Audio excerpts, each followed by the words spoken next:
Tommy Temple, you too king. I'm a two, but I ain't gonna chip. I came from town to serve easy rounds. Out in Alberta, where the Rockies rise, Tommy Temple streaming, lighting up the skies. From the lake house, chilling, hot tub steaming hot. He's dropping truth bombs, giving all he's got. Talking politics, conspiracies, and news. Trolls in the chat, but they can't confuse conservative heart with a mic drop flair. Tommy's got the world tuning in from everywhere. Tommy Temple, YouTube king, rocking the streams, hear the people sing. Super chat, popping channel membership soar. Alberta's proud son, respected evermore. Multi-stream master, restreams his game. Antifa's calling, but he's fanning the flame. Mustang Cobra GT rolling down the road. E-bike cruising, yeah, he's breaking the code. Independence flows like the mountain streams. Tommy's got the vision, living out his dreams. From the latest news to the wildest fight, he's sparking debates under starry nights. Tommy Temple, YouTube king, rocking the streams, hear the people sing. Super chat, popping channel membership soar. Alberta's proud son, respected evermore. Go! Respected evermore. Worldwide they watch from near and far. Tommy's got the vibe, he's a streaming star. Trolls try to trip him, but he's standing tall. Mic drop moment, yeah, he's got it all. Hot tub sessions, lake house in the glow. Rocky Mountain spirit where the free winds blow. He's calling out the noise, keeping it real. Tommy Temple's heart is made of steel. Tommy Temple, YouTube king, rocking the streams, hear the people sing. Super chat, popping channel membership soar. Alberta's proud son, respected evermore. Yeah, respected evermore.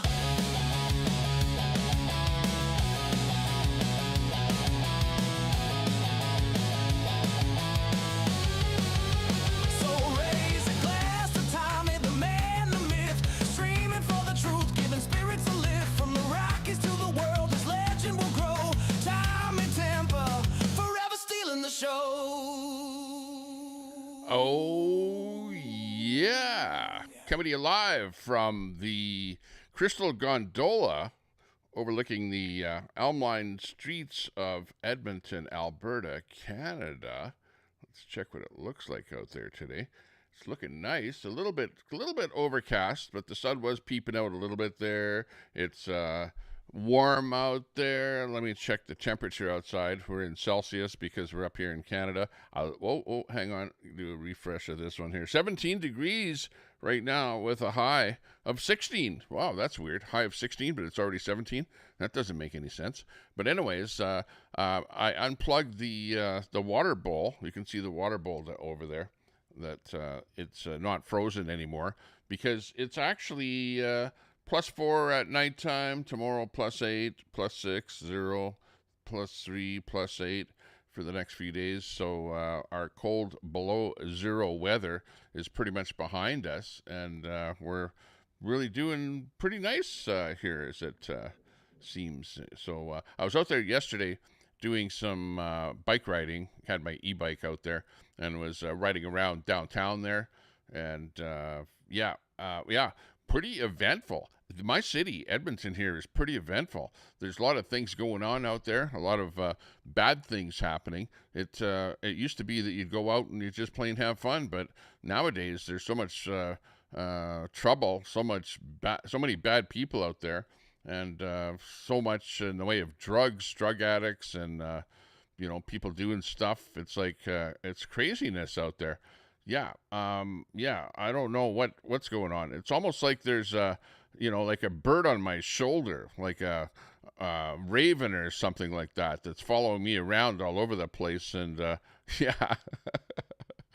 don't know. It's kind of like a bad omen. I don't know what the hell's going on with this world, but the bad omens keep following me around. I could go over all of the things that happened to me there in the last couple of days, but I could actually write a book because there's so many things going on. It's like absolute craziness. So I'll actually tell you a little bit about those things. But Alberta independence. I'm all for Alberta independence, and there has been a kind of a little hiccup, you might say, in Alberta independence that are like given the haters, the people that call us seppies and traitors and stuff like that. They're basically like running with everything that happens, and the latest thing is that there, and this is all hearsay here, so I don't know what's true and what's not true. But anyways, there's this sort of a side organization. Now, it's not, because the whole independence thing and the collection of the signatures for Alberta independence is being done by Stay Free Alberta. Okay, now there's a third like arm's length group out there by the name of the Centurion group. And they apparently, this is all apparent, it's all hearsay at the moment, but they apparently got a hold of a voters list, like the actual voters list from the Alberta government, which the voters list is actually given to legitimate parties, parties that are going to be in the elections, so that they can contact people and say, hey, join my party or whatever, support my party, whatever. But those voter lists are only supposed to be given out and used by actual political parties. And this group called the Centurion Project, apparently, this is all apparently, got a hold of this list, and they had the RCMP come out to their event. I think it was on Wednesday they were holding an event. I was actually going to go to the event too, because I heard, there's some kind of an event about Alberta independence going on, being put on by the Centurion Project, and I was going to go to that event. I was going to video it or do something. I never did go there. Good thing I didn't go, because about 5 or 6 police cars showed up, and they were served some kind of a court doc there, telling them that they were not allowed to use that voter list. The voter list contained about 2.8 million voters, and that's about how many people are listed to vote in Alberta. And not good. Now, there's some word out there, this is again hearsay, that apparently that list might have come from a political party called the Republican Party. So whether or not that's true, I don't know, but that's the latest information that I have on that. There's a guy by the name of David Parker. He, again, allegedly is one of the guys that's the head guys with the Centurion Project, and he's like denying what's going on. So I don't know for sure what's going on. Maybe we'll look at some of the stuff on X that he has posted to see what's going on. But anyways, it's kind of brought a little bit of a negativity to the Alberta independence situation, because obviously it's not good to be using some kind of a voter list that is designated to actual political parties. Now, in reality, this vote thing that the Stay Free and the Alberta Independence Group, what they're up to, it would be nice to have a list of who those voters were and contact them and promote the whole thing to them. But apparently they're not allowed to have that. So that's where we're at with that whole thing. So anyways, that's the latest update with that. It's something that the people that are against Alberta independence are like, oh, look at, this is all bad stuff that's happening, and whatever. But, as far as I'm concerned, hey, it's something that's going to happen, that people are going to do stuff that they're not supposed to do. And if they got caught, you just admit that it's, stuff that you weren't supposed to do, and just move on. Hey, look I've got these here. This is the latest. This is of course, it's got a bit of a paper on top of it here, but these are the window stickers that I've got here for the back window of your vehicle. The Alberta Independence stickers here. It's a fairly big thing. It's probably about 15 inches tall here, something like that, and about 8 inches wide.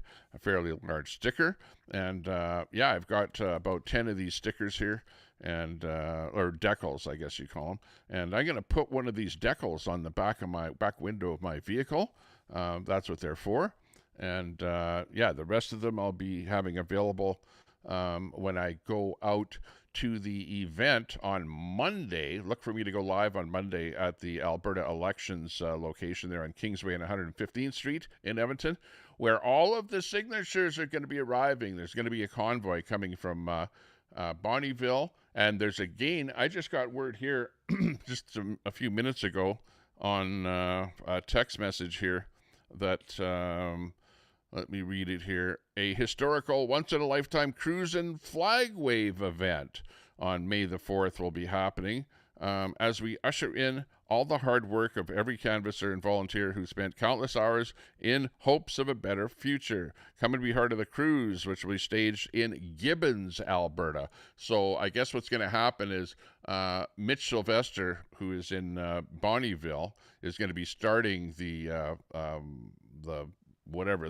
cruise, or whatever you want to call it, flag wave. I don't know if they could be wagging their flags all the way down the highway from there, but there's going to be a whole bunch of people meeting up in Bonnyville, and from there I believe they're probably going to be coming down the highway and meeting up with a whole bunch of other people that are going to be en masse over at Gibbons, Alberta, which is right in between those two locations. Actually, it's a little bit north of Edmonton here. And they're going to have a massive flag wave convoy coming into Edmonton from Bonnyville, Gibbons, where people from all over the province will meet up together, and they'll all cruise to the Alberta elections or wave us home with your Alberta flags as we deliver the signatures. The number of signatures will be announced at Monday's event. So I'm going to be there live broadcasting. Now, the people that are against Alberta independence are, a guy by the name of Tommy Lesizek and his Forever Canada group.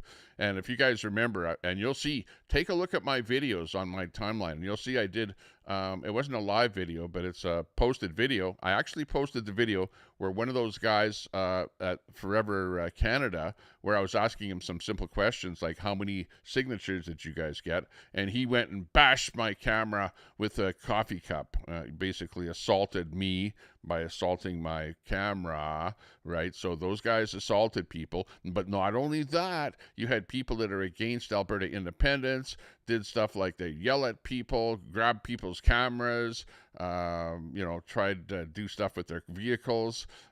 In fact, one guy got a cigarette butt put out on his neck by one of these people that are against Alberta independence. Like, this is how bad it's actually getting. Thanks a lot for turning those switches on there, moderator. Do appreciate that. Thank you very much for that. The only thing that I don't like about the EV Mux that I'm using here is that it doesn't bring up all of the stuff here. We got a few people in the chat here. Good to see everyone in the chat. I wonder if I have turned on, just let me double check something here. Customization. I do have live chat replay turned on here. And for some reason, my live chat replay doesn't be playing live chat replay when I go and look at it later. So, oh well, I'm not sure what about that. Yeah. So anyways, I'll be going live on Monday the 4th at the Elections Alberta location, where the actual number of signatures that were collected for independence will be announced. Now, the people with Lesizek's, or Tommy Lesizek's, whatever his name is, his group, the Forever Canada group, they apparently collected 400,000 signatures, but they didn't have to get people's addresses, only their name and a signature, but no address. So they got a bunch of signatures, but they didn't have to do as much as we did. What they did is, hey, Spin City, good to see you. So the whole thing ended up being that they got 400,000 signatures, and it's unknown as to how many signatures the people at Forever, or sorry, not Forever, but Stay Free Alberta actually amassed. But all I know is that the numbers pretty much say that there were 7,000 people collecting signatures. That much we know. And if every person of those 7,000 collected 100 signatures, that would be about 700,000 signatures. Now, let's say that didn't happen. Let's say some people didn't get any signatures, but some people literally collected 1,000 signatures. You know what I mean? So it's going to be all over the board as to exactly what's going on there. Oh, sound is a little bit low on the. Yeah, hang on. Let me just see why that is happening. Let me go into settings here and make sure that my audio is cranked up here. Yeah, I actually see that where sound is a little bit low here. Hang on a second. Let me just work on that here. Let me just do a couple of things here. Let me just turn this one down a little bit. And I will turn this one up a little bit. 1, 2, 3, 4. 1, 2, 3, 4. Okay, there. I've turned it up a little bit into the EV Mux, so that will probably help the audio a little bit by doing that. Just give me a 1 in the chat there if doing that has cranked up the audio a little bit. I'm running different software here, so I'm more used to using StreamYard, so I think I have to pump this audio a little bit more than the StreamYard audio. Okay, good. So, yeah, I just had to turn down my earphone audio, so now I've got this in here. Yeah, I'll look for that a message from you on X there, Spin City. We'll check that out there. Yeah, I saw you live there. We were doing something with American politics there this morning. I kind of was zooming around quickly around some of the channels there that I was trying to gather some information here. Oh, I do have the bit here with Tommy Boy, and his vehicle got vandalized by Antifa. Yeah, and I was gonna bring that up here a little bit and show you the latest on that one. Oh, hang on here. Yeah, it's kind of a small video. Let me, show you that one here. Hang on, let me bring it up here a little bit. Hang on. Here we go. Yeah, anyways, his vehicle got vandalized, and you can see the spray paint on it there. He got his window, white paint on his window. He got spray painted on the side of his vehicle. He got all 4 of his tires punctured, which he's a guy that is always out there against Antifa in Portland, Oregon. And you can see what they did to his vehicle. They took spray foam and apparently put spray foam in any opening on the vehicle there. Like the front of the vehicle, right there, they got FU Nazi. They spray painted on his hood. You can see all the foam in the front grille of his vehicle. Just 100% nonsense. But on one hand, that when you confront Antifa, that they're going to do whatever they can to get you to stop doing whatever you're doing. So, what they did to his vehicle there is pretty much despicable. Apparently, he was parking his vehicle a couple of blocks away from where he lives, but they still found his vehicle and still did a big number on it there, flattened all of his tires, spray painted shit all over his car there. And, kind of sorry to see that. Now, Tommy Boy is the guy that is very vocal. He's out there all the time. He actually got banned from being within, I think, 100 yards or something of the ICE building in Portland, Oregon. So, yeah, pretty sad to see what Antifa did to his car there. That's one of the reasons that, you have to be careful. Like, I used to really go to a lot of events here locally, and some of them Antifa would be at, and they did stuff to me. They absolutely did stuff to me. They phoned my place of work. They left bad reviews on my place of work. They posted pictures up on telephone poles with you know, stuff about me on it. Like, there's a lot of stuff that they did.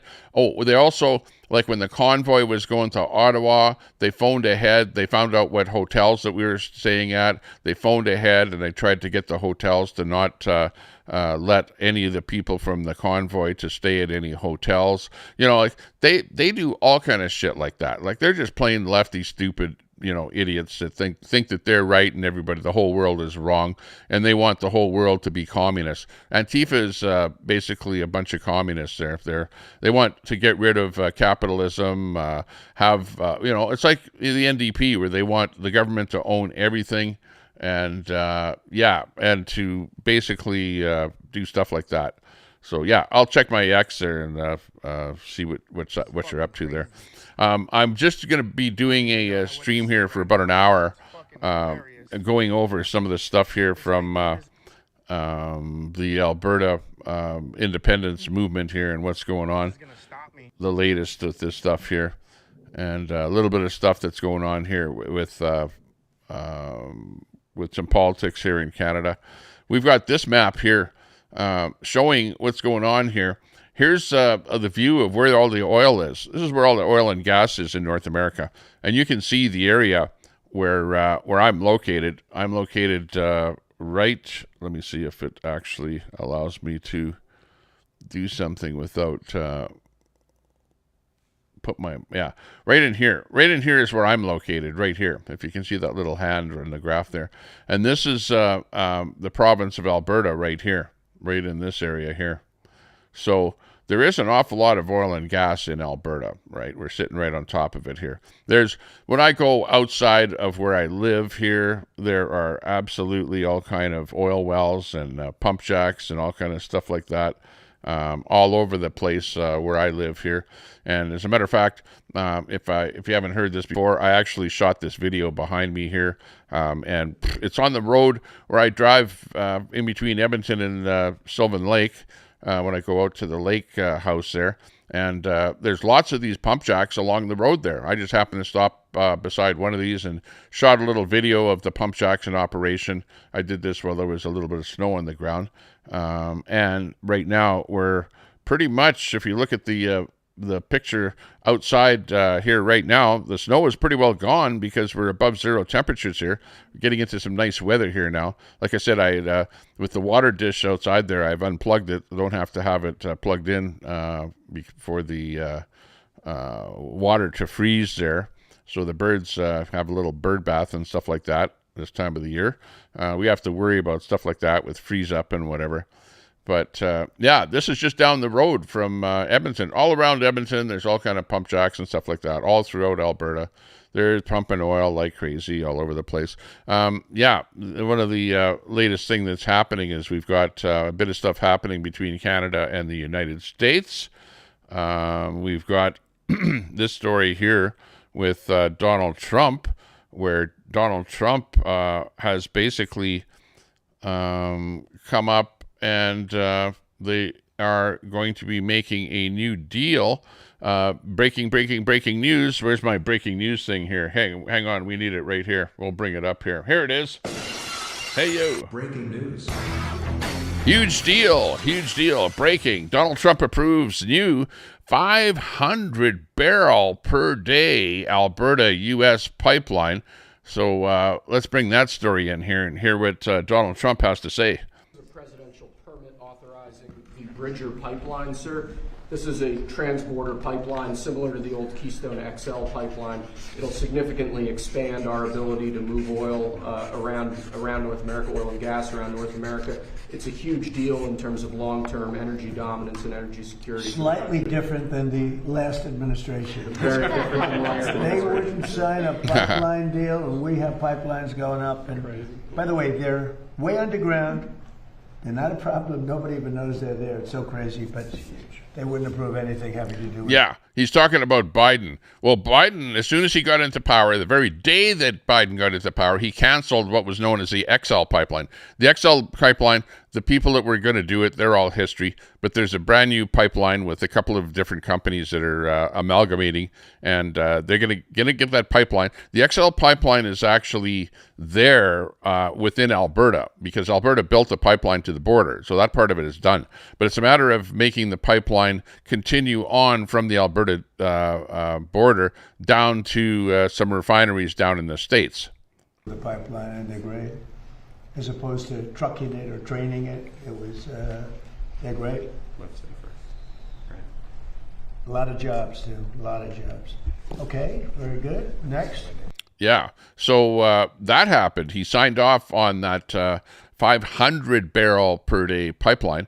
And right now, Alberta is actually sending down to the United States approximately 400 million barrels of oil per day. So that will pump that up to 4.5 million barrels per day that will be sent down to the United States, to the different refineries, to do whatever they want. Maybe they're loaded on ships and send it to China or India, or who knows, whoever else needs some of that oil, to try and alleviate some of the deficiencies in the oil consumption around the world.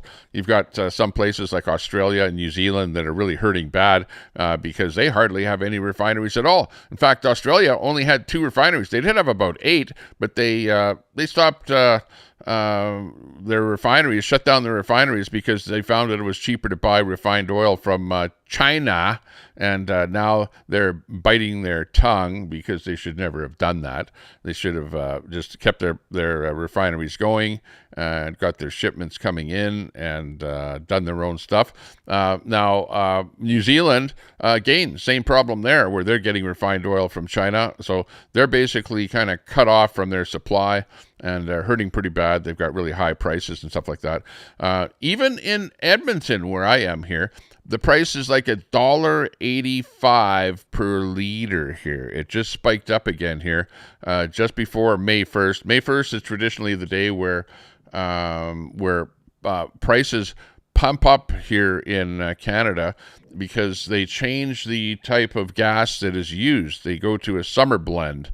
I don't know the details on winter blend, summer blend, but they switch over, and the summer blend of gasoline that you use in your vehicle is different. They put different chemicals and stuff in it, or compounds or whatever, additives, and the additives they put in for summer is more expensive than winter, apparently, because the price jumped up here just lately. So, like we were seeing a couple of weeks ago, when last time I filled up, and it was like about $1.74. So it's spiked up about 10 cents a liter here with this new summer additive crap that's going on here.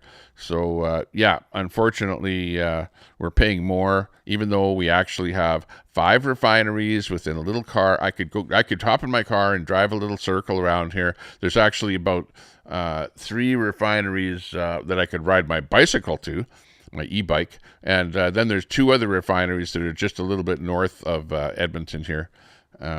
So we've got 5 refineries really, really close here. But even so, that doesn't matter, because we go off of the world price, the WTI price of oil, and the other thing is that we've got certain blends that we need to do with a certain amount of ethanol and that kind of BS that the government mandates. Then we've got certain kind of clean fuel taxes. We've got the federal tax. We've got the provincial tax. We've got the road tax, and on top of that, on top of all those taxes, we have the gouge and screw tax, the GST tax, which is another 5% on top of everything else, which even when you say that the fuel is $1.85 at the pump, you still have to pay 5% on top of that by time you actually pay for it in the gas station or at the pump. So it's pretty expensive. It's getting pretty expensive, this fuel stuff here. Even though we have probably a couple of 100-year supply of fuel, that we haven't even gotten to, that's still underground. In other words, proven reserves already underground. We just have to take it out a little bit at a time, and there's still lots of it there. So, don't worry about it. We're not going to be running out of fuel here in Edmonton. Okay, Mark Carney. Mark Carney, this is a story on him. Reporter asked Mark Carney if he's moving billions of dollars outside the scrutiny of the HOC to avoid accountability. The smile on his face reveals the truth. We don't trust Mark Carney at all. And let's watch his face with the questions he's being asked here. Between the sovereign fund and then the defense bank, your government is moving tens of billions of dollars into arm's-length corporations that operate outside the direct scrutiny of the parliament. Are you creating a shadow budget to fund your political priorities, as critics argue? Are you shielding the specific debts and investment risks from the accountability of the House of Commons, and which could financially hurt the Canadian people? Did you see that little smirk on his face there? The smirk on his face is like, yeah, but I'm not going to admit to it. Absolutely not.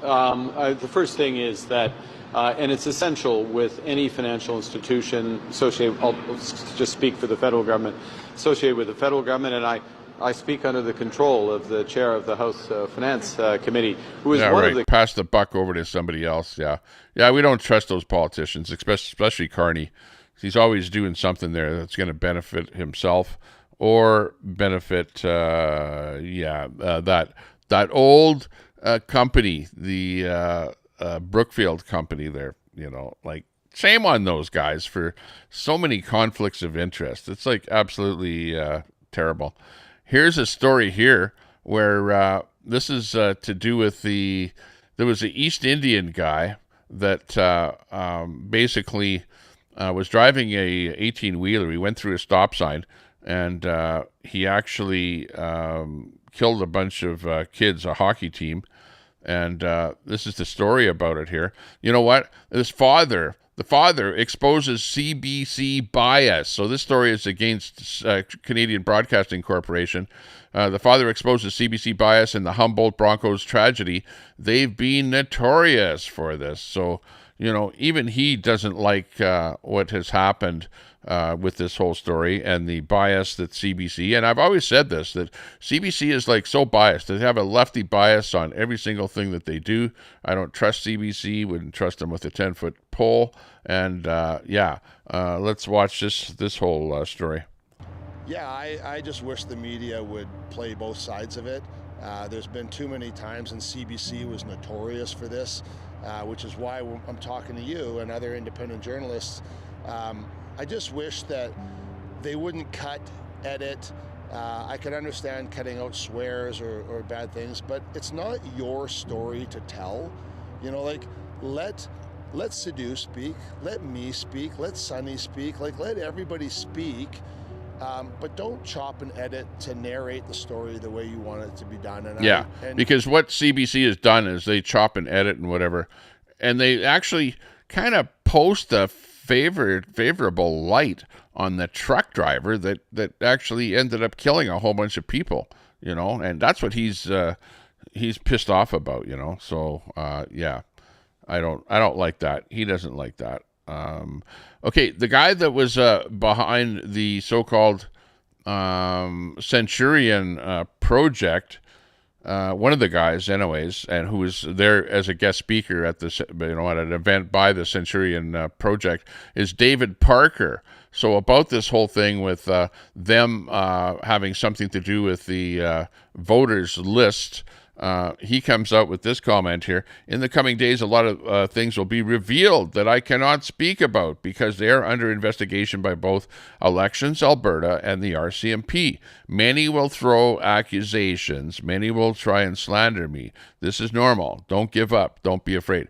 I don't know what actually happened, but there's apparently, the word is that somebody gave a list, and it's coming out that allegedly it was the party, the Republican Party, allegedly gave a list to the Centurion project group. And the elections, Alberta is pissed off about that, and have given them some kind of a cease and desist or don't use that list type order, and the RCMP delivered that at the whole thing. So that's the big thing that's going on, which is kind of not good for the Alberta Independence group. And even me, I went on a guy's stream there earlier today, and I said, yeah, independence for Alberta. And then right away, that whole thing was brought up to me like, oh, you're part of that, Tommy Temper. No, I'm not part of that. I'm not part of the Centurion Project. I didn't even go to their meeting. I never even heard about that group before that meeting that was happening last Wednesday. And they are a group that is separate from Stay Free Alberta. So we'll kind of keep an eye on that whole thing and see what happens. Again, you've got this whole bit of a story here by Michael Tomlinson. He says, lost in the noise about who might have had access to electors list is the question of who should have access. Yeah, actually, Stay Free Alberta should have access to that voter list, right? So that they can contact people and say, hey, are you interested in Alberta independence? These lists that are used by all sides during political campaigns, distributed to all parties. Your information is given to the NDP, the Conservatives, and separatists alike as a matter of course. The upcoming referendum campaign will be fought by advocacy groups rather than political parties, but the stakes are just as high, and all those groups should be able to request and use the lists the same as parties do during an election. Centurion, Stay Free, Alberta Prosperity, Forever Canada, they should all be given access to the list by Elections Alberta. So that's what he says. And I would kind of agree with that. They should all be given lists to those or access to those lists, and not just give it to political parties. Because, let's face it, they're all a list of people that are going to vote for independence or vote not for independence. They're all people that are going to vote. So, they should all be, on both sides, be available. I would agree with that whole thing. So we'll see what happens there. Right now, Elections Alberta is the one that controls that list, and they go, nope, only political parties have access to that list. So that's where we're sitting here right at the moment. So we will find out what's going on. Yeah, also in Canada, we have the story about an Iranian bad guy, somebody that is part of the movement on a T list. Can't even say the word here. He was issued a temporary, an Iranian bad guy issued a temporary resident permit that requires a criminal background check to an Iranian intelligence officer. So that actually happened. And then you've got this lady who should be actually thrown out. She's probably going to lose her seat, but she's like in charge right now of immigrants and stuff like that. And she's being grilled on this bit here.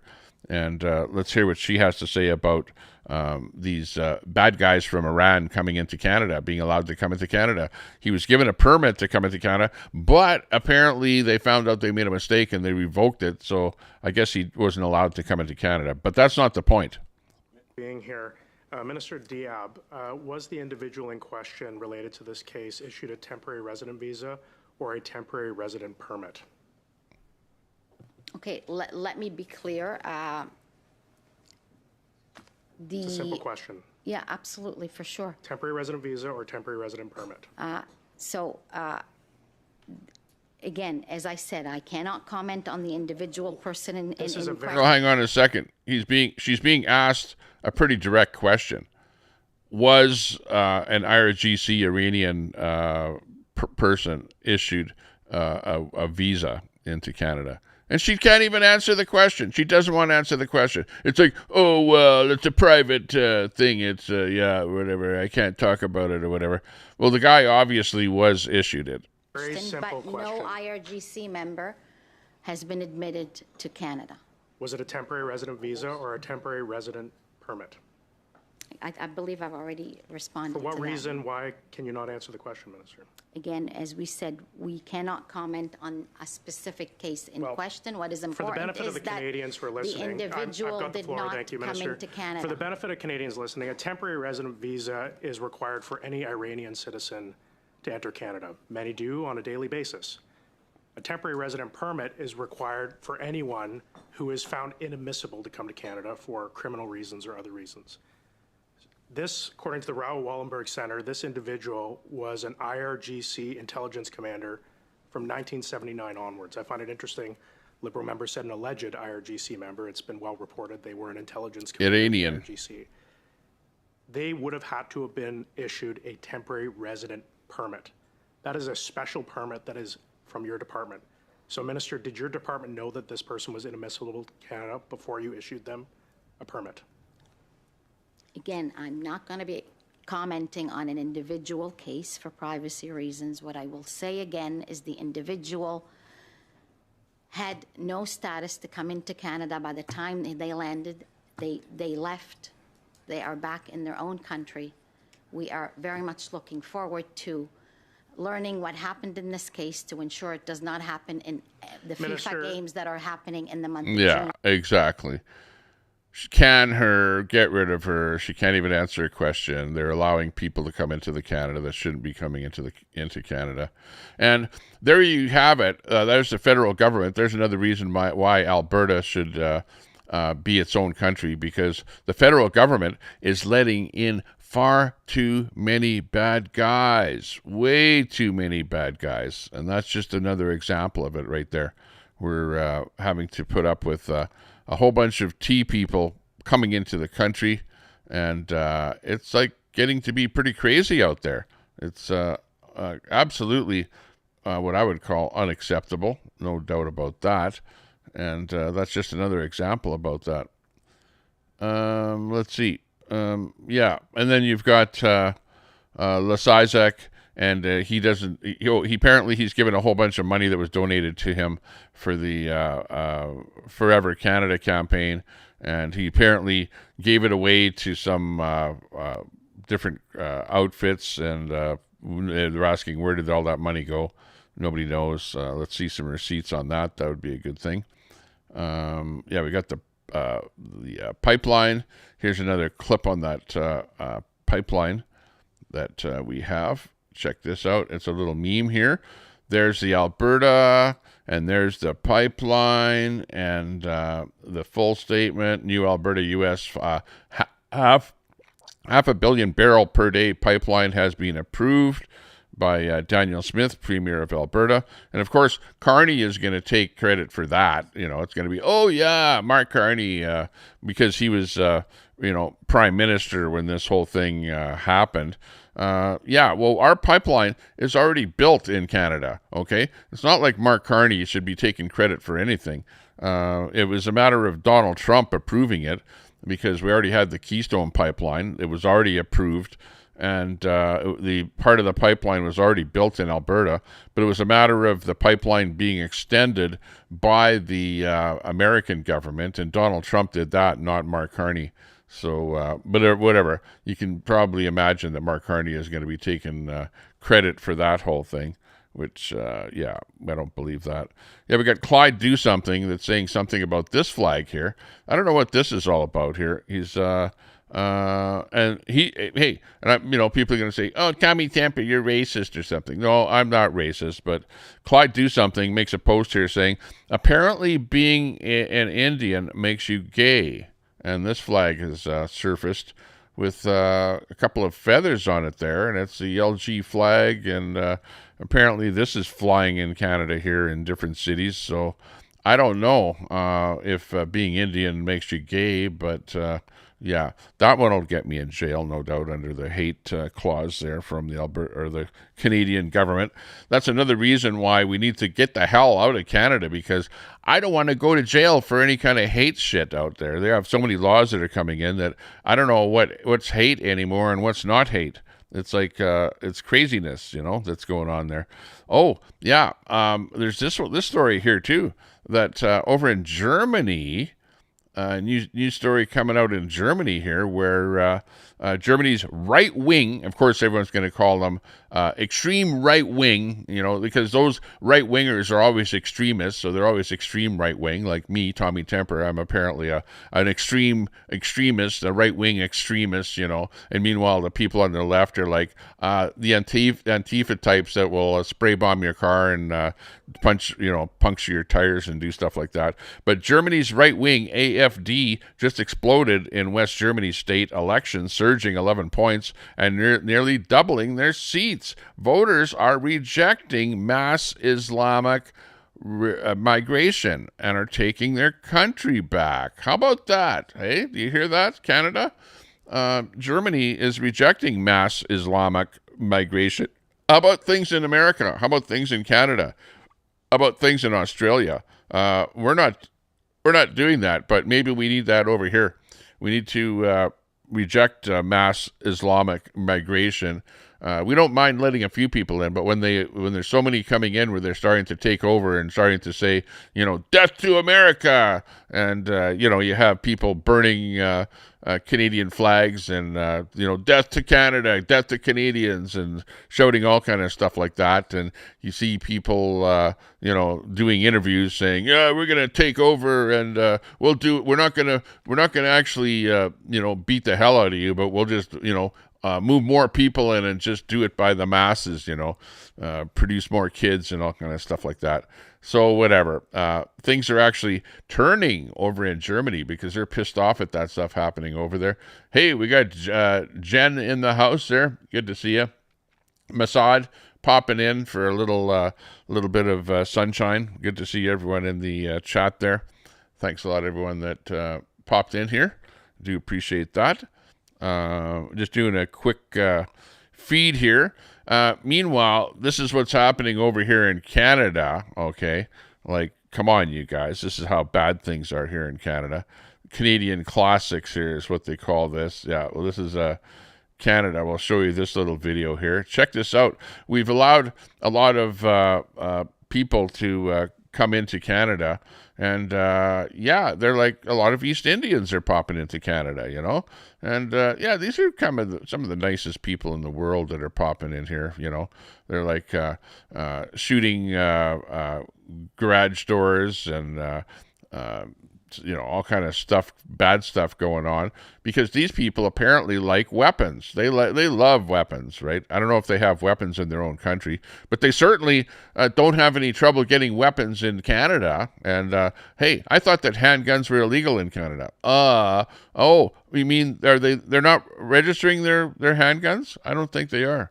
Yeah, blame Trudeau and Mark Carney for the mass immigration of all kinds of people from all countries. We're not just singling out anyone from any particular country, but it's actually looking bad here in Canada, and that's what's happening here. This is the Canadian Classics for 2026 is what this is labeled as here.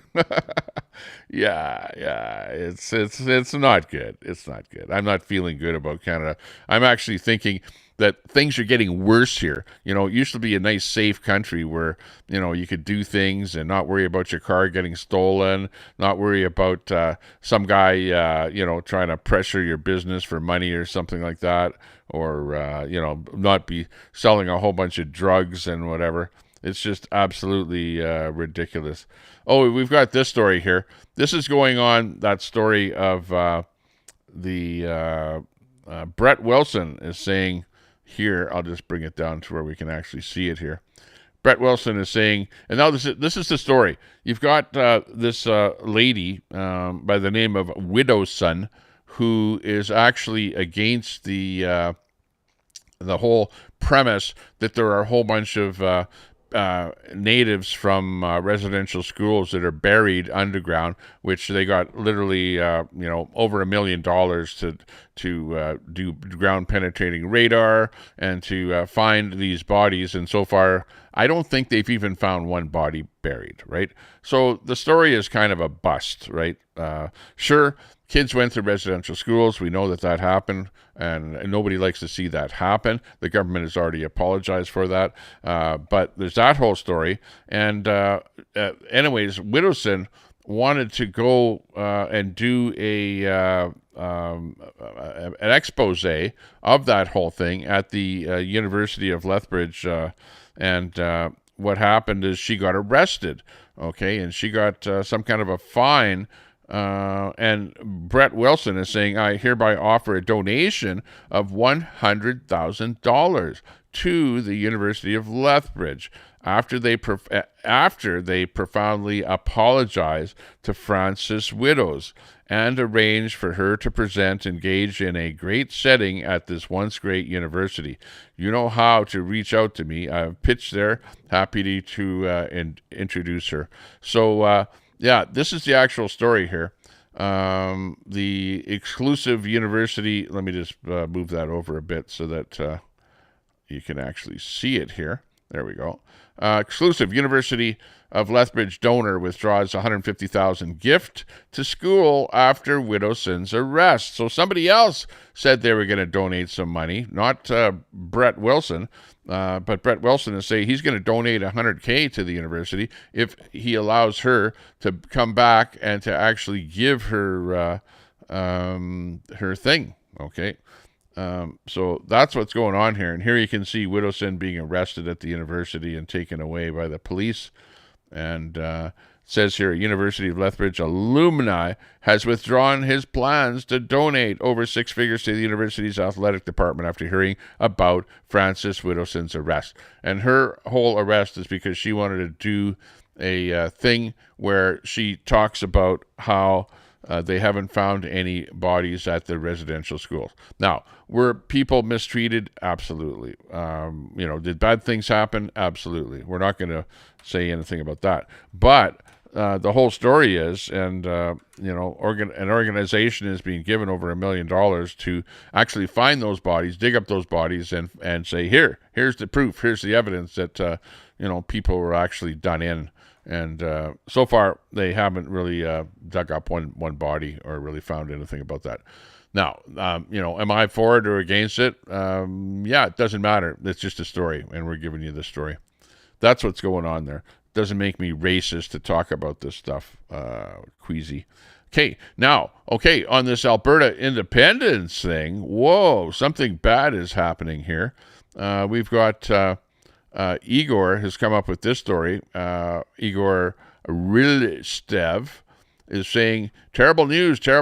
We've got the with the Alberta Patriot family and supporters of independence, Mr. and Mrs. Al Burton, their garage is on fire. Now, did somebody that doesn't like Alberta independence set the garage on fire? Or there was an accidental? I don't know. But their garage is on fire. It's burning. Our prayers are with your family. They're a great family running an account on Facebook, Cruise to Alberta Independence. So here we see the what's happening to their garage. It's actually burning. And what? Is this what's happening? Are the lefties sending people's garages on fire just because they're pro-independence? Is that the way we're at? Is that what society is happening? Because we saw down in the States where Tommy Boy got his car vandalized by Antifa for speaking out against Antifa. He's like pro-ICE. He likes to see what ICE is doing down in the States, and he's on the street corner, spouting off, pro-ICE type stuff and anti-Antifa stuff, and he ends up getting his car pretty much destroyed by them. And did somebody on the anti-Alberta independence side set this garage on fire of this great couple that are like really proponents of Alberta independence? I don't know. We don't know for sure, but all we can say is that the garage is on fire.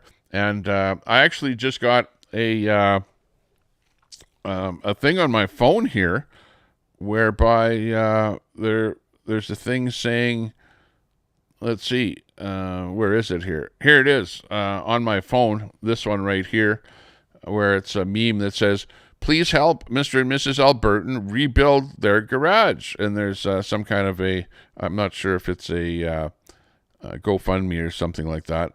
But you can help them recover and rebuild their garage by sending an e-transfer to TERESALMCCLEARY at gmail.com. So, yeah, you can probably find that meme online there to if you want to help these people rebuild their garage. There's already probably over on social media this meme right here with the information on how to help them rebuild that garage that burned down. Wow, interesting thing to happen there. Not good at all. And as far as Canada, I don't care about your Chinadian feelings. We're done with you, Canada. So you've got stuff like this, memes like this even coming out here now, where they're saying Alberta doesn't care anymore. I care about Canada. I'm Canadian. We're not a separate country here yet. Like, we try and care for Canada, like, honestly. But at this moment in time, we're like pro-Alberta. We're absolutely pro-Alberta. And it's getting to the point where Canada is getting to be such a bad place. And even my city of Edmonton here is getting to be such a bad city with so many bad people, so many drug addicts. And you know what? The people that are doing the robbing, stealing, and setting stuff on fire or whatever here in Edmonton are the drug addicts. And those drug addicts are being enabled by the Liberal government. The Liberal government is a federal party, okay? And in the last 10 years, going on 12 years now, it has gotten so bad here because of enabling all these drug addicts to do open use of drugs. They're selling drugs like crazy all over the place. They've opened up, pharmacies and that to give them free opioids that they trade for fentanyl and stuff like that. They really don't care about society. They just care about the drug addicts out there. It's like, let's just make sure that the drug addicts are happy. The Liberal government are really more concerned about the drug addicts out there and making sure they have a great access to drugs and that the police don't do anything about it. And Alberta and myself, I don't care about that stuff anymore. I never did like it. I didn't like it when it came in. I knew that it was going to be bad. And the reason that I knew that it was going to be bad is because I saw what was happening down in the States, in California, in Oregon, in Washington State, those liberal states, democratic states where they allowed open drug use and stuff like that down in the States. It decimated those places. And, I saw that. I saw it happening. And when I saw it being brought into Canada by Trudeau and the rest of the liberals across Canada, I thought, man, this is going to decimate our country. And absolutely it has decimated our country. Really, honestly. Let me see.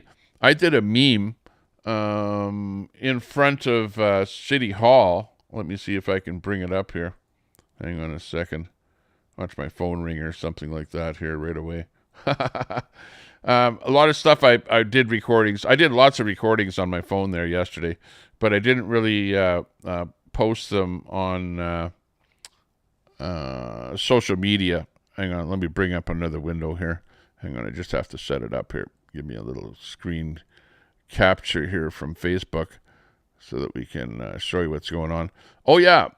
So what's going to be happening is that we've got the petition happening. This is the one I was talking about earlier, where on Monday, again, put this in your book there if you're in Alberta. On Monday, I think that he's actually going to arrive at 1:30, but people are going to start getting there at about 12:30 in the afternoon. And Mitch Sylvester is going to be bringing all those petitions that have been signed by myself and by other Albertans that want Alberta independence, and they're going to be bringing them over to Alberta elections to their office. So look forward to me being live at the office as those boxes of petitions arrive, and we will be live on location giving you the latest details on this whole event.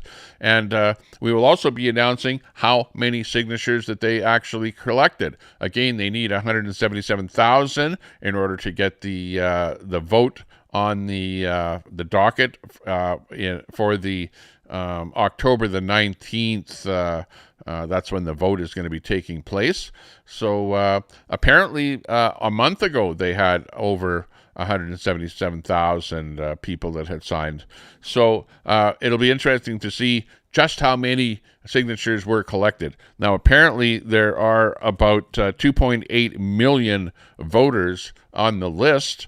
Those are potential people that are, of age and live in Alberta that are able to vote. So 2.8 million, and if we need over 51%, well, do the math on that. That's going to be like about 1.4 million people. But the thing is, it's going to matter of how many people actually come out and vote. Of the 2.8 million, maybe only 1.5 million people will actually come out and vote, right? Because that's kind of about the average, right? 1.5 million people will vote. So if we get over 750,000 people come out and vote, then we will have over 50% of the voters are going to vote for independence. So there's actually a really, really good chance that independence might actually happen. So look out for that actually coming. And on the 4th, I'll be on location there, and we will actually get the number of people that actually signed the petition.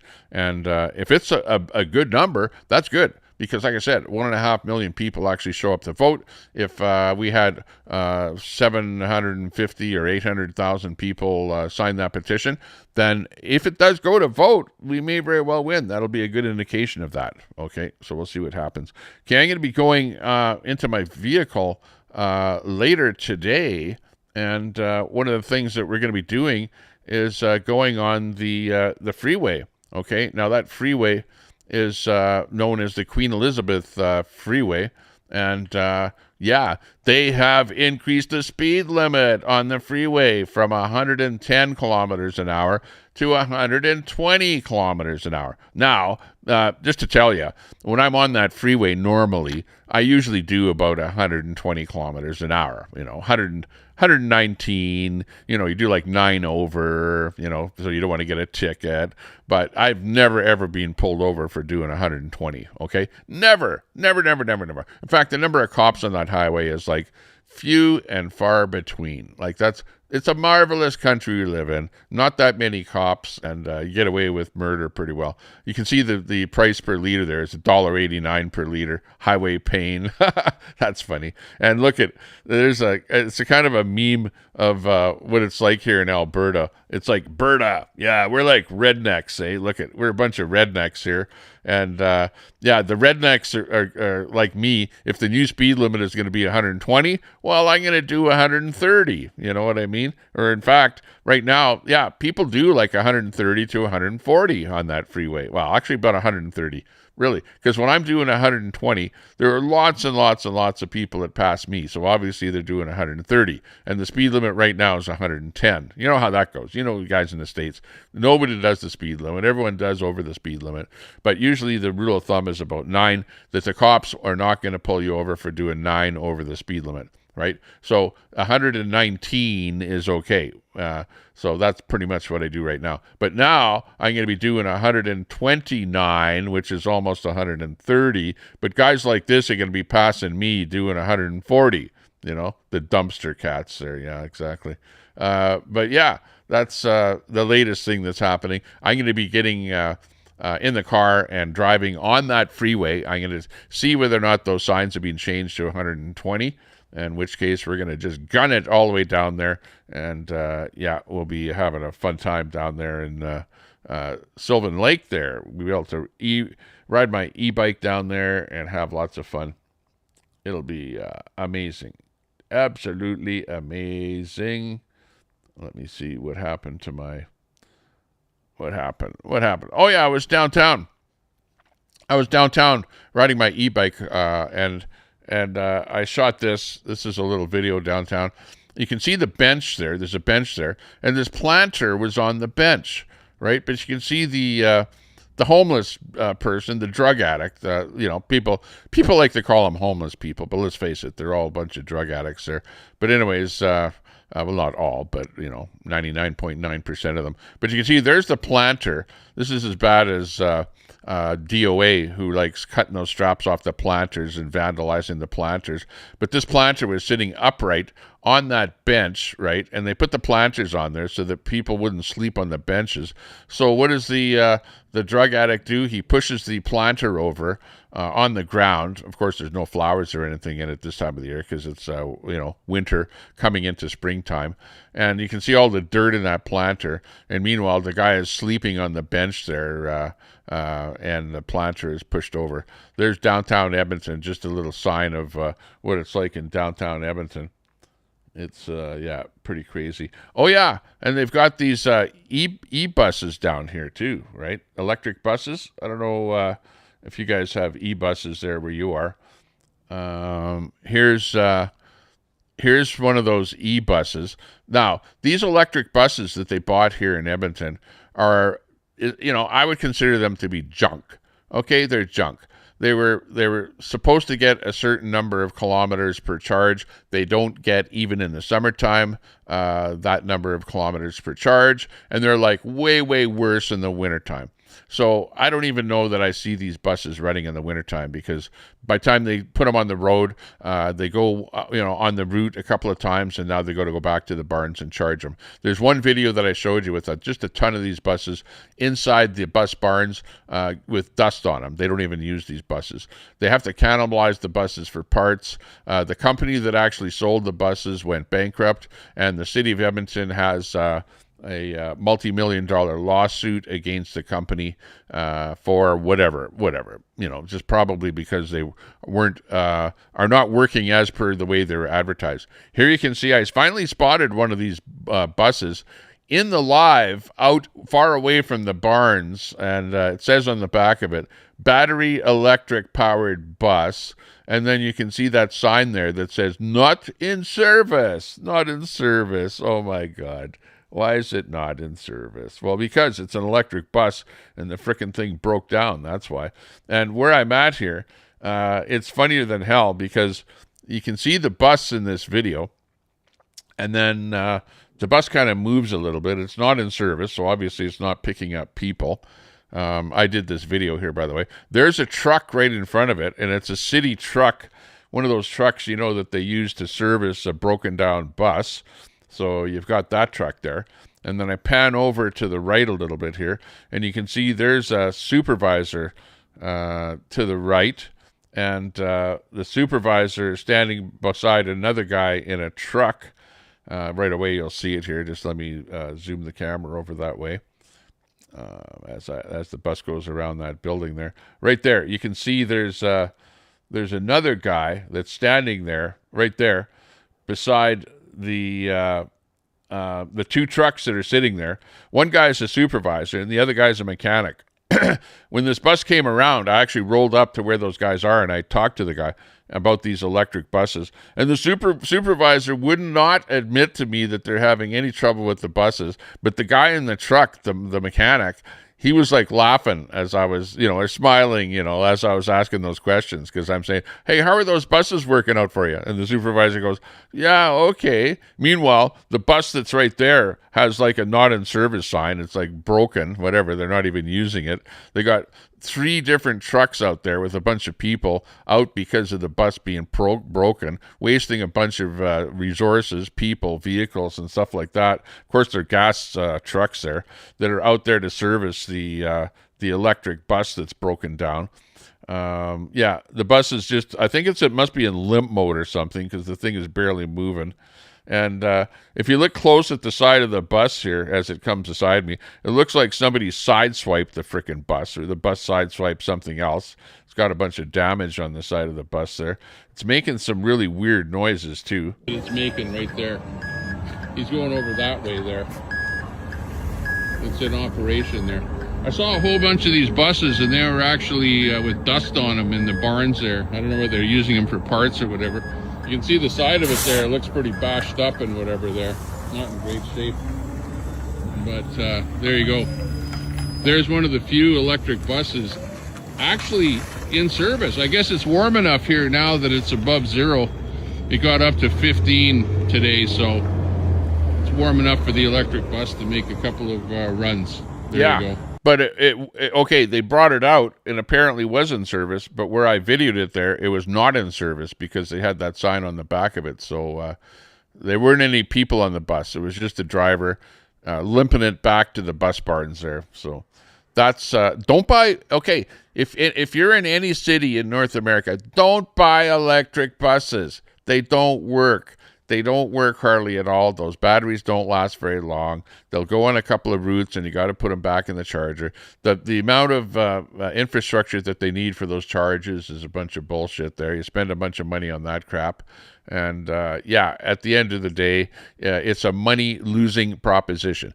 Just keep on with your diesel buses and don't let those woke agenda type folks, I say that folks because whenever you hear the term folks, you know that it's a woke person talking or speaking.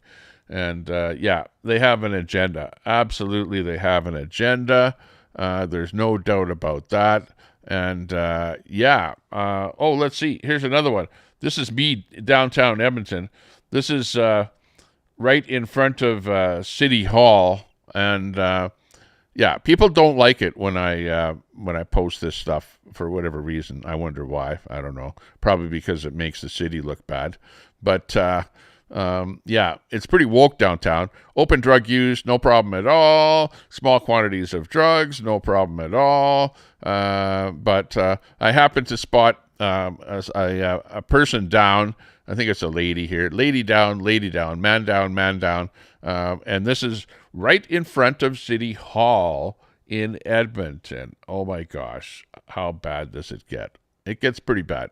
It gets really bad. Hang on here. Well, we'll roll it here. Let's roll her. Let me... What's the first thing you see when you're on the north side of the river? First thing you see is that Somebody down. Is that person that's down okay? Is that person okay? She's okay. Is she okay? You check if she's okay. Okay, and we're right in front of City Hall here, right here, okay? There's City But Hall. we're getting hell for videoing this because apparently, you know, it's not very nice. But on the other hand, the person that's down is actually okay, just doing a little sun tanning in front of City Hall here. Yeah. Welcome to Edmonton. Yeah. Welcome to Edmonton, my city. At City Hall, you take a little trip to downtown Edmonton, and what's the first thing you see? Yeah, not great. And of course, I posted that on social media, and yeah, I'll read some of the comments on that post there to you. Filming in public, totally okay. Charter 2B, way to go, Tommy. The next one. Used to be grass. I remember we played hacky sack there a while ago. Someone else says, you say people state your filming is not very nice. Meet the city council and the mayor. There's nothing nice about any of them. So there are some people that are on my side, you know. But somebody else, legally okay, but morally not so much. When I see someone is down, I grab my kit and my gloves and I check to make sure they're okay. And yeah. You know, I said to them, you know what? I checked that people are down. I videoed to show how bad Edmonton is. Move on if you just want to be an armchair critic. Like, I actually checked that person was okay because there was another person there, and I was asking that person, is that person okay? You know, we're verifying that the person was okay. After I did that video, we, you know, made sure that the person was moving and whatever. But I don't know. Maybe they were just down there suntanning or whatever. I don't know. But yeah, we actually do that. Somebody else says, absolutely legal to film in public places. Somebody else says, just shows how bad things are when somebody's laying on the ground and everyone is used to it. Yeah, exactly. I did some other ones there. It's actually on my phone and I haven't posted them yet. But I was at another incident. We'll talk about that in a minute. Edmonton City Hall is now a DEI place. Who's giving you hell? Just making shit up. Somebody says, the Andrew Knack, he's and all your quacks. That's our mayor, Andrew Knack. Big fan of napping. Maybe they're onto something. I may have to give it a go at City Hall. Somebody else says, a nap is nice. SP, sick of it. I want to go to these places and get away from everyday life and enjoy these places. So, Yeah, you've got all kind of people. There were a couple other people that were that said some nasty things about me, whatever, and that hope that I'm going to get beat up for videoing people like that. Like, Tommy Temper, one day you're going to get beat up for doing videos like that. Yeah, might happen. Might happen. In fact, just the other day, somebody attacked me.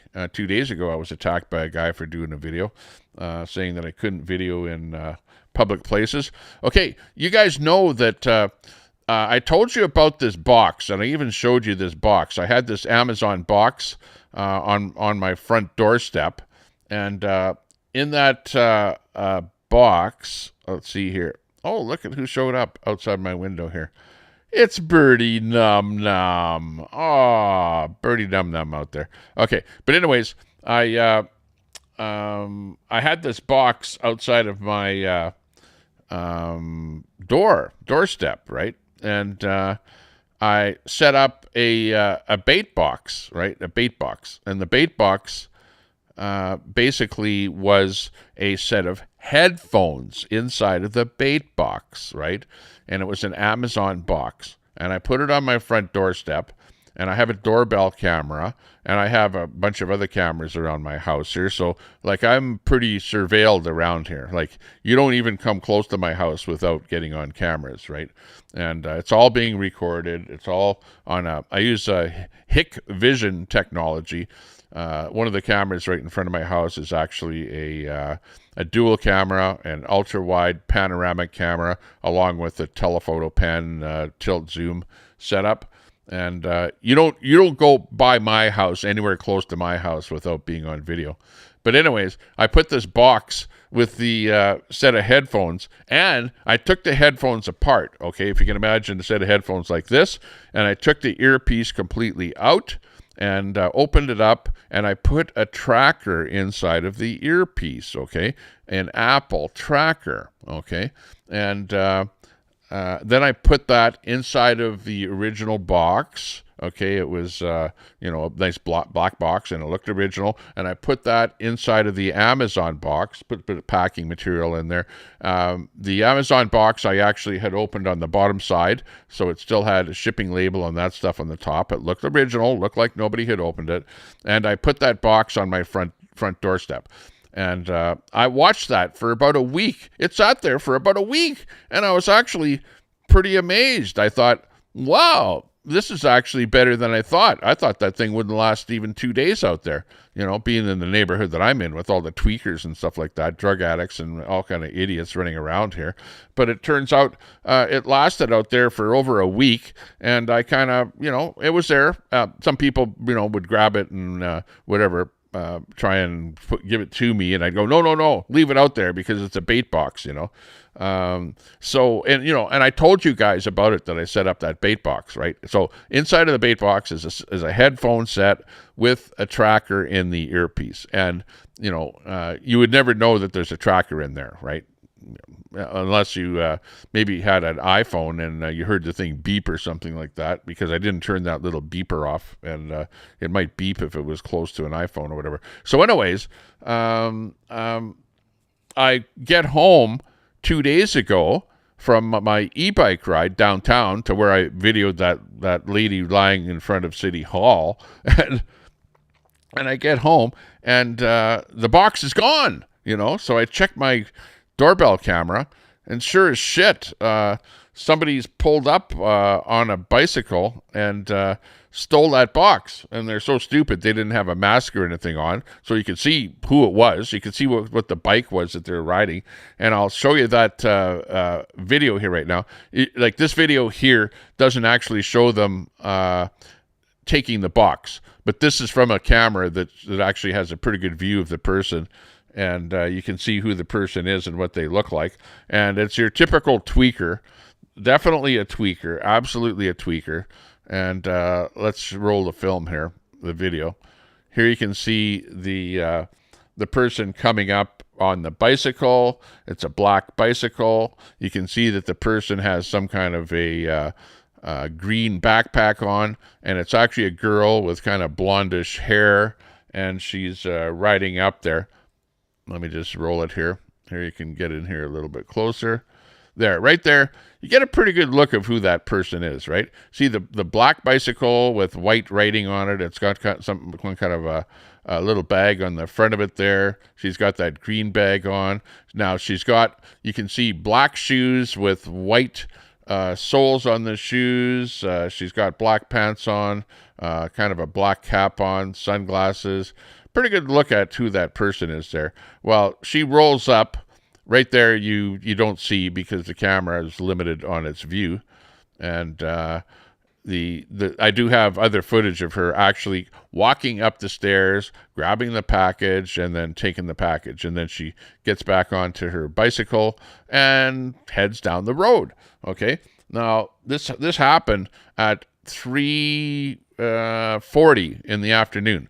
Right about the time when I was riding down to City Hall. And whatever, I probably got a notification on my phone that somebody's with a package at the front door or whatever, but I'm riding down the road and I don't really notice it. So I don't know that package is actually gone until about 7 o'clock at night when I get back home. So, and I have lots of video and lots of clips and lots of whatever, but I didn't load it onto the internet, and it's on my phone here, and I don't want to bring it up and show you stuff here. So, yeah. But anyways, I get home and the package is missing. So I roll the film. I actually phone the police department. And I look at the tracker because I have the tracker on my phone and I can tell where that package is. Now, the way these trackers work is that it's a Bluetooth tracker. It's a cheap one. It's like, I don't know, $25 or something for the tracker. Apple iTag, it's called. So I'm looking at the thing on my phone and I go, oh, look at it. It's down over where they just opened up this brand new pharmacy that gives away free opioids. Like who would know that it would be one of those people that would be stealing my package off my doorstep? Who would ever guess that it would be one of them?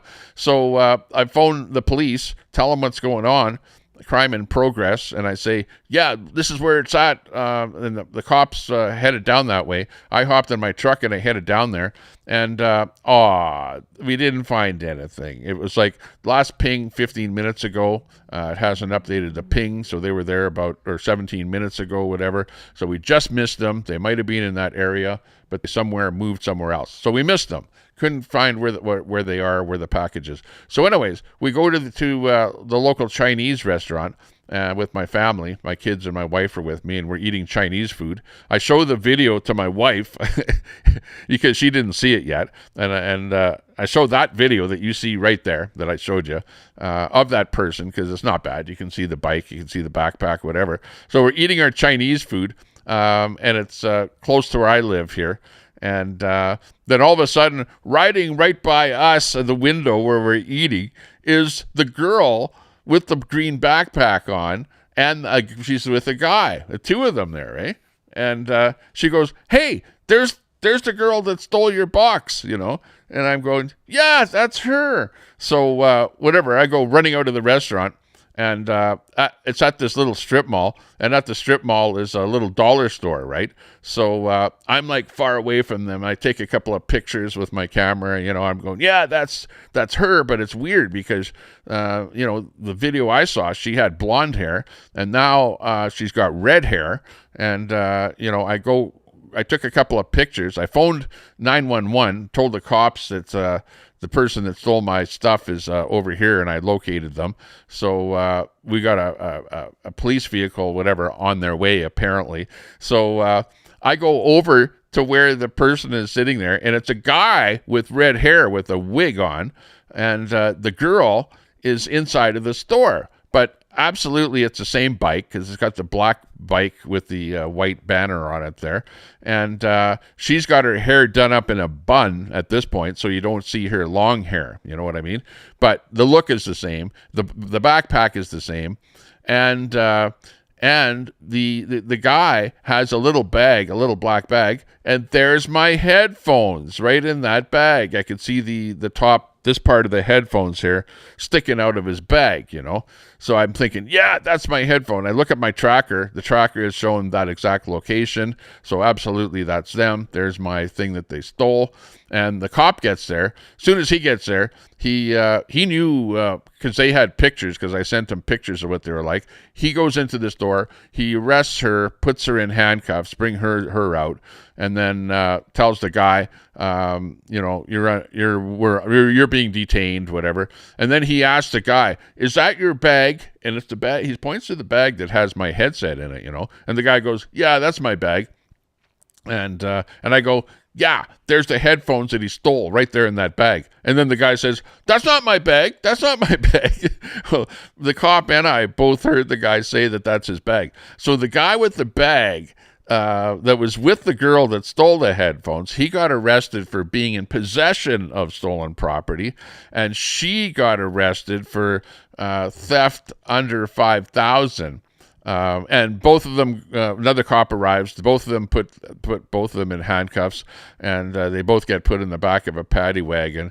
And I did a video of the whole situation there. I did up a police report, and whatever, they got taken away and probably thrown into the hoosbah there for the night. And later on that night, at night, like about 2 hours later, that was about 7. No, that was probably about 9 o'clock. So then about 10 o'clock, the cop phones me up and he says, "Yeah, you want your headphones back?" And I said, "Yeah, cool, sounds good." And guess what?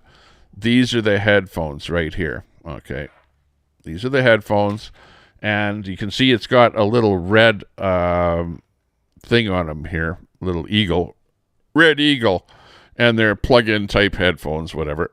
And inside of this earpiece is the tracker. Okay, so guess where these headphones are going to go?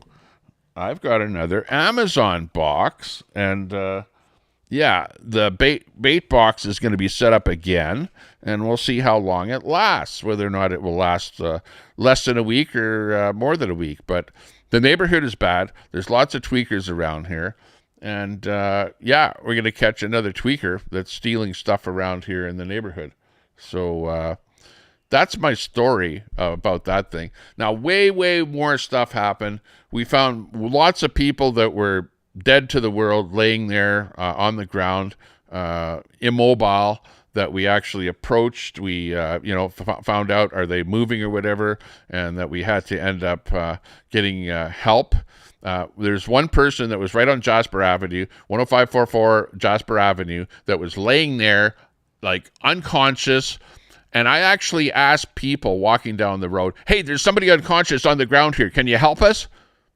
The people wouldn't help us. I never got anybody. 20 people I asked to help us. Not one would help us deal with somebody that was down on the ground. Like, it has gotten so bad in the city that people are just numb, absolutely numb to all the drug addicts that are all over the place. There's tweakers tweaking, doing the fent bent and whatever all over the place. People lying on the ground. And I phoned 211 to get somebody out to help this person that was on the ground. And I was on that line for 15 minutes, and nobody did actually ever answer. And then one of these Hope vehicles came by, that helped people, and we waved that guy down, and then he helped the people. But they never did answer that line, the 211 line. I actually went over to a cop that was 2 blocks away when that person was down and tried to get the police to help us. Maybe they have Narcan or something like that they would help us. Even the police wouldn't help us. The cop would not come over to where the person was down and help that person out. So even the police don't want to help anybody. If you're down, you're going to be dead. Okay. There might be somebody that might care about you, but 20 people that I asked don't care about people. When you're down, you're down. So the tweakers are just, they're on their own, And if I take a video of you and you're down, don't be saying one day that somebody's going to beat you up or do something to you just because I take a video. Like, it's crazy. Hey, but that being said, we need Alberta independence. Yeah, it's actually going to happen. I think it's going to happen. I'm pro-independence. Absolutely. Oh, hang on. That's not the Independence song. We need this one. Here we go. We'll hear a little bit of Independence music, and then I'm going to be heading out on the highway. So, woohoo! Thanks a lot, everyone, for joining me here today. Do appreciate your company. Rockies, where the wild winds blow, Albertans rise up. Let's Tired of go! the status quo. Woohoo! Oil sands pumping black gold, beef on the grill so fine. I'm loving it. Grain fields waving golden, canola blooming in the sunshine. Oh, yeah. The was taking our billions, unfair equalization gain, sending it east to Quebec. And look at what I've got. Hang on a second. Hang on a second. Let me shut that off. When I'm out there at the rally on Monday, I'll have my trusty megaphone that's been twice to Ottawa with 2 different convoys. And look at what's on this. Hang on. Yeah, we want Alberta independence. Yeah, let's go. Woo. In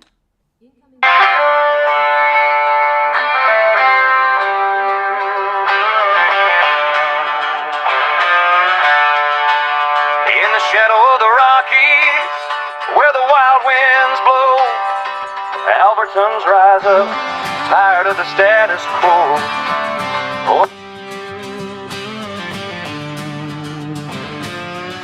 Yeah, we'll be out there with the shadow of the Rockies, Alberta Freedom, where the wild winds blow, with the Alberta Freedom song, rise up, doing our tired of the thing. status quo.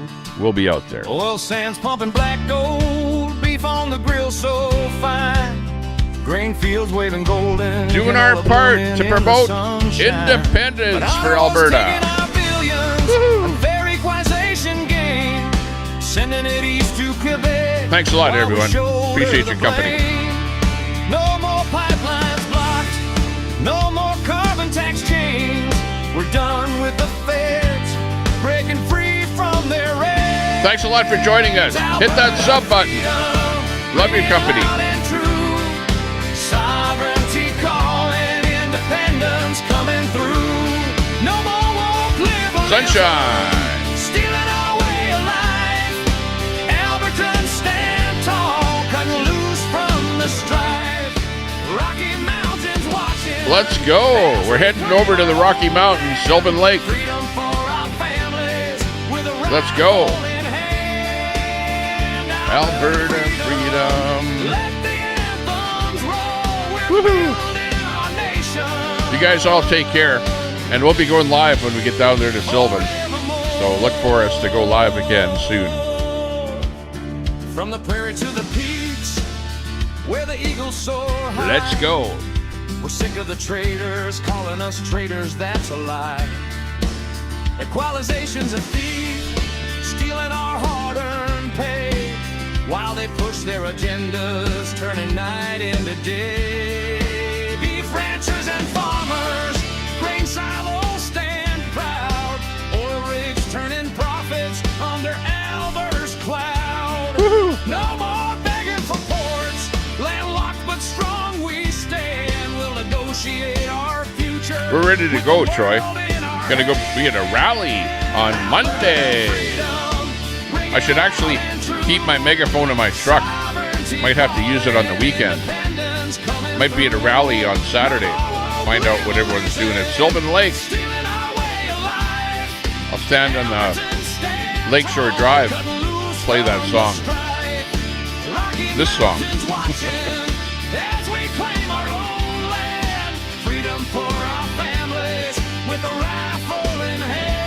Woo-hoo! Don't take our rifle away. Let the anthems roll. We're building our nation. Bum, bum, bum, bum. Forevermore. Let's go, Alberta. Hit that sub button. It's easy. Like Ukraine from the Soviets, we'll fight through the night. No more sending our wealth to fund their endless schemes. Our pensions rising, fulfilling our dreams. Tired of the liberals, their rules and their games. Albertans awakening. I'm going to put this on my truck. As soon as I'm done this stream, this decal is going on my Rear Window. And everyone will see this as we head down the highways and byways of Alberta.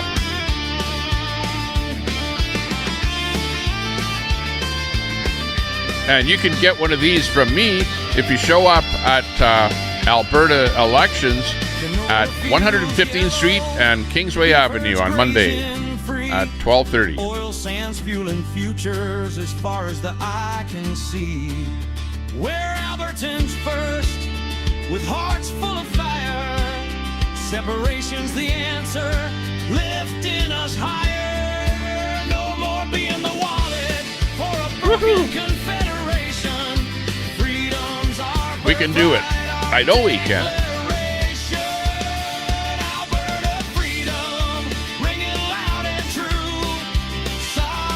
This is not StreamYard. This is EV Mux. EV Mux. Rocky Mountains watching as we claim our own land. Freedom for our families with the rifle in hand. Alberta freedom. Woohoo! Bom, bom, bom, bom. Forevermore! We can do it. I know we can. Let's all get together. October 19th is the big day when we're going to get that on the election ballot, and make sure you vote yes for independence. See you all later. I'm on the road here next to Sylvan Lake. Bye-bye for now.